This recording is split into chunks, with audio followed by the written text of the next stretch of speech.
এক বউ আর এক শাশুড়ির সারাদিন ঝগড়া লেগেই থাকতো। তাই বউ ভাবলো এই বুড়িকে আর বাঁচিয়ে রাখা যাবে না। তাই সে তার এক পরিচিত ডাক্তারের কাছে গেল এবং তার কাছে সবকিছু খুলে বলল আর বলল, ডাক্তার সাহেব আমাকে 20 দিন। তখন ডাক্তার সাহেব বলল, হ্যাঁ দিব, কিন্তু দীর্ঘমেয়াদী। কারণ হঠাৎ করে যদি তোমার শাশুড়ি মারা যায় তাহলে সবাই তোমাকেই সন্দেহ করবে। তুমি আপাতত তোমার শাশুড়ির সাথে ভালো ব্যবহার করো, যেন কেউ এটা না বুঝতে পারে যে তোমার শাশুড়ির মৃত্যুর কারণ তুমি। ডাক্তারের কথা মতো বউ শাশুড়িকে মায়ের মতো ভালোবাসতে লাগলো, যেন কেউ তাকে সন্দেহ না করে। এভাবে অনেকদিন কেটে গেল। আস্তে আস্তে শাশুড়ি বউয়ের ভালোবাসায় মুগ্ধ হতে লাগলো এবং সে বদলে গেল। আস্তে আস্তে শাশুড়িও তার বউকে মেয়ের চোখে দেখা শুরু করলো। তাদের সম্পর্কটা এখন মা মেয়ের মতো হয়ে গেল।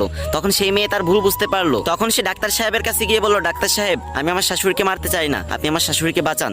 তখন ডাক্তার সাহেব মুচকে একটা হাসি দিয়ে বলল, তোমার শাশুড়িকে এখন তুমি কিভাবে বাঁচাবে? এতদিন ধরে তো তুমি শাশুড়ির শরীরে বিষ দিয়ে আসতেছো। তখন সেই মেয়েটি কান্না করতে করতে বলল, ডাক্তার সাহেব যেভাবেই হোক, যত টাকাই লাগুক না কেন, আমার শাশুড়িকে আপনার বাঁচাতেই হবে। তখন ডাক্তার সাহেব বলল, আসলে আমি তোমার শাশুড়িকে